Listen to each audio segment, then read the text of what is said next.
You don't know what you're doing. There's no way you're going to figure it out on your own. So let me just tell you.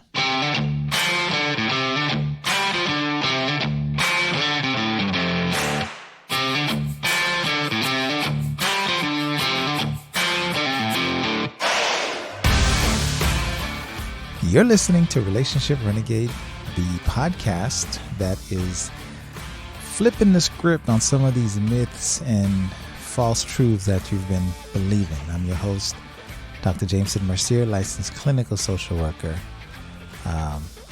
Thank you for coming back for yet another installment. I appreciate you joining us for the month of March, episode after episode, and we don't take it lightly. All right. What I'm going to do today is to sum up what we've been discussing these last few weeks. Unsolicited advice, right? Advice giving, not necessarily when someone is asking and seeking advice, right? Well, I mean, that's what unsolicited advice, there's only one definition. We're talking about, those times when you just feel moved, you just feel pushed to tell someone what they need to do. None of your business, but you just take it upon yourself. And so we're going to just real quickly, in this episode for the next few moments, just talk about three things, as it relates to advice giving, specifically unsolicited advice. And we've talked about a lot. I don't believe we've touched on these items here. The first issue, and we've talked about issues we have with unsolicited advice and why we probably want to move away from it. The first thing I'll say is, when you take it upon yourself to give someone some unsolicited advice, the assumption is that this individual, right, they do not have the resources, the knowledge, the capacity to solve this problem on their own. That's the assumption that you're making. When you see someone in a situation, not even necessarily struggling, right? Which is the interesting piece. They're not even struggling. They may just be talking, or you may observe them doing something, or you've come to learn that they are engaged in this particular project. You just feel like, oh yeah, they don't know what the hell they're doing, so I'm just going to tell them how it is and tell them what to do. You may not make a conscious decision and feel those things consciously, but if you break it down and you slow it down, that is essentially what unsolicited advice is. The assumption that you don't know what you're doing, there's no way you're going to figure it out on your own, so let me just tell you. And that is not good, to just put it plainly, for someone, but there are some particular individuals for which that's not good. Young people, it's not good to treat them that way. And as adults, we are all guilty of this. Okay, I'm sure I was guilty of it today, this week sometime. I'll be guilty of it tomorrow, because especially as it relates to my own children, we say things like, oh, I know you though. I know you better than you know yourself. And so based on my understanding of you, then I need to tell you this. And that's not the case. If there's anything that I've become more and more aware of, is just how much my children are changing, and people in general. We are always changing and we are always growing. We're always learning. Hell, I got a dog in the house now, and this dog has grown so much. He's changed so much in just the last 4 weeks. So the mistakes that you saw someone make last week, the lack of knowledge that they had, last year, it's quite possible that they've picked some things up along the way.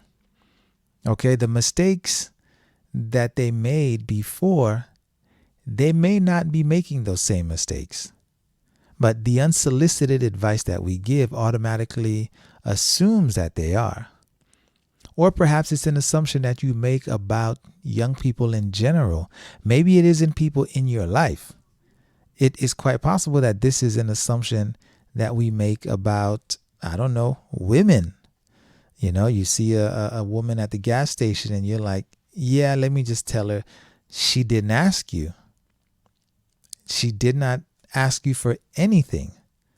We make this assumption about maybe immigrants, black and brown people, white people, old people, fat people, skinny people, you name it.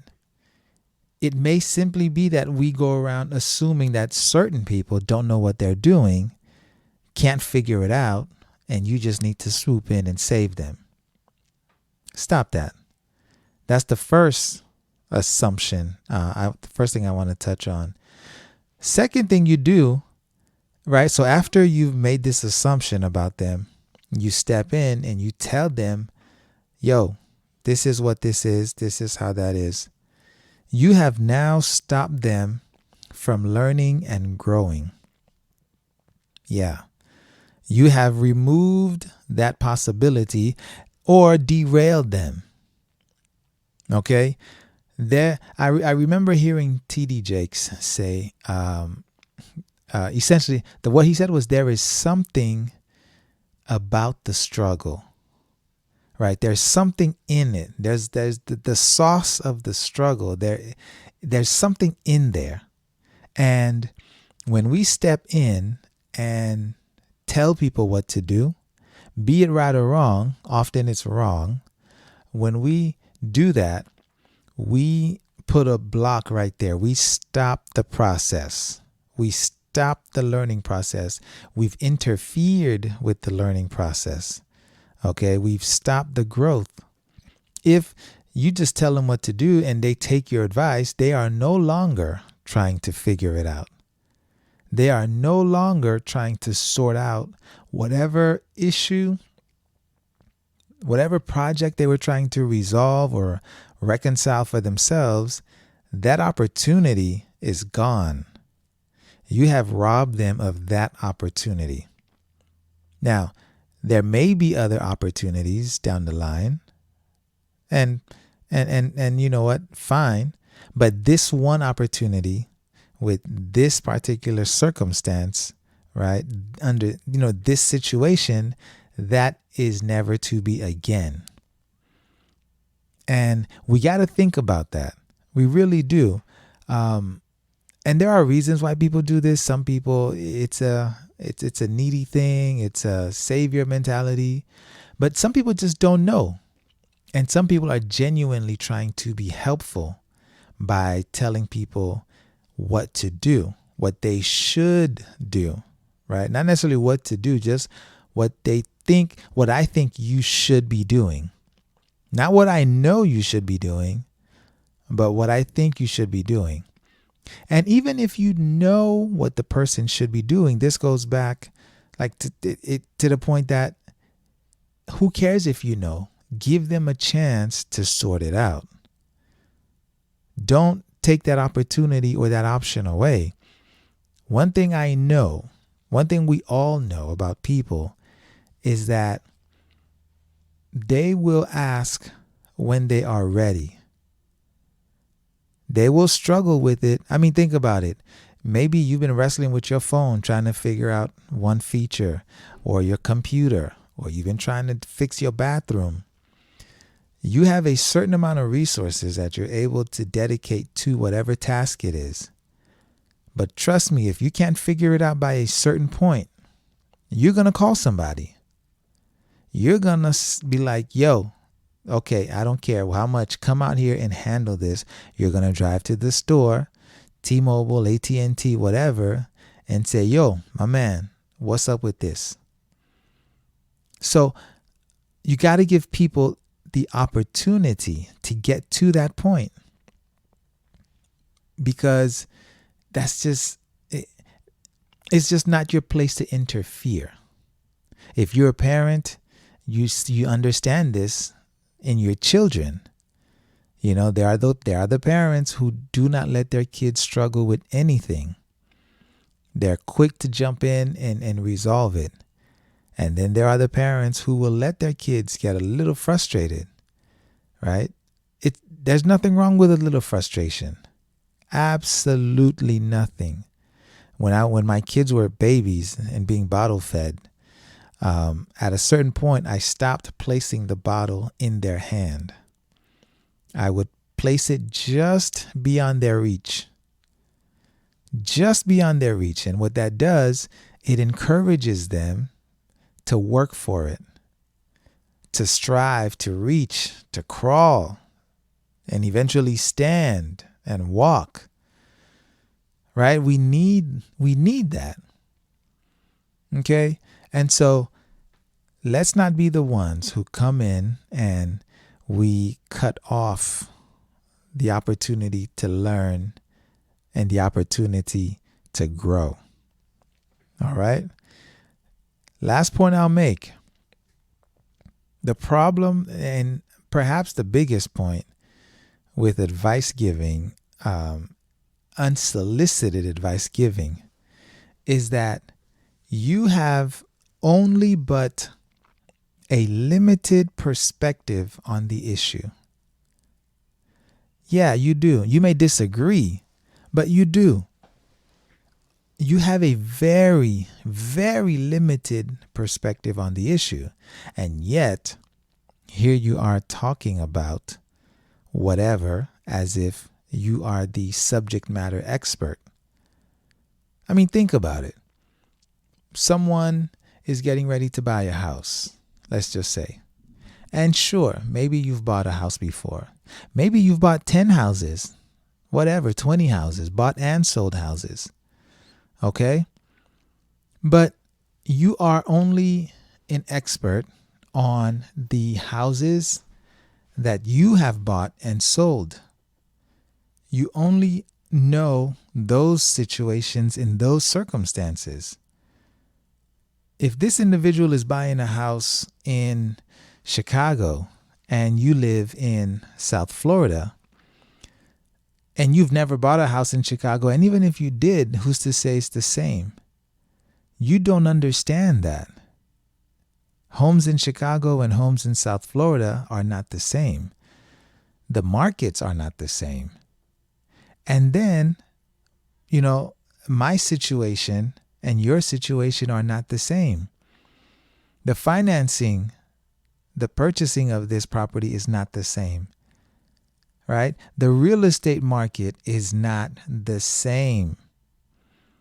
All you're doing is superimposing your situation on top of mine. You're reading it as the same. But that can never work. It can never work. And back to the point about adults giving young people advice. I got to tell you, if adults just listened more to young people than talk at them, lecturing them, I honestly, sincerely believe we'd be in a much different place. We as adults, and I mean adults period, older people, we are not all that qualified to give advice on a lot of things going on here. I mean, some things we can speak about, sure, when asked. But the world that is among and around us, right? This world today is not the same world that you grew up in. Society today, it's not the same. Simple, stupid example is all the technology. And so while you may have some valid points and ideas, but it may just not be as relevant as you think they are. You may be the only person for whom they are important. It's a hard pill to swallow, but it's the fact. You, at any given point, have a very limited view. Someone's getting married or someone's dating, and you feel inclined to tell them what they should do in terms of being married.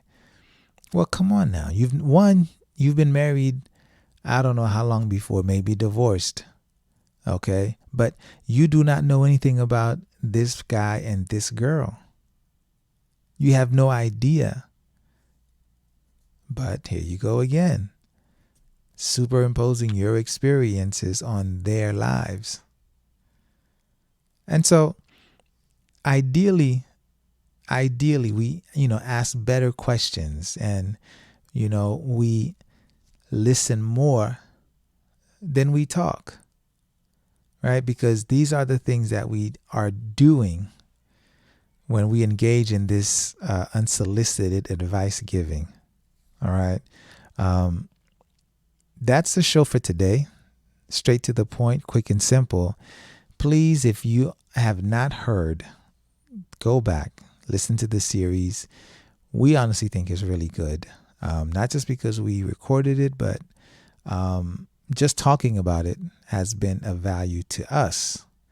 And so we just, want to share that with you and ask you to share it with anyone whom you may feel might benefit. That's it, friend or two. And so on that note, I want to say thank you for joining me for this just quick wrap up, which is all it was intended to be, about unsolicited advice. I appreciate you guys. Let me know what you thought of the show. Let me know what you think of the podcast, season 3 so far. I would love to hear from you. I would love to engage with you. Relationship Renegade podcast is where you can find me, or Dr. Jameson Mercier on Instagram. Go to the website, info@mercierwellness.com. Everything is there. And let's link up. Thank you for spending a little bit of your day with me, and I look forward to having you for the next episode. Be sure to check out Weekend Edition with me and my co-host Mia. We have a lot of fun there as well. And check out the new series. We're doing another one about money in relationships. It's that season, right? It's tax season, it's stimulus season, and everybody's feeling not just rich, but rich. Okay? But the money, like my mother always says, not just my mother, Haitian mothers, they say something, Pakite sa tou nen zo poisson nan gorge mwen, right? And that means don't let this thing turn into a fishbone in your throat. So join us for that series. Thank you for joining me for this one. I appreciate you. I love you. And look forward to having you for yet another episode of Relationship Renegade. Bye now.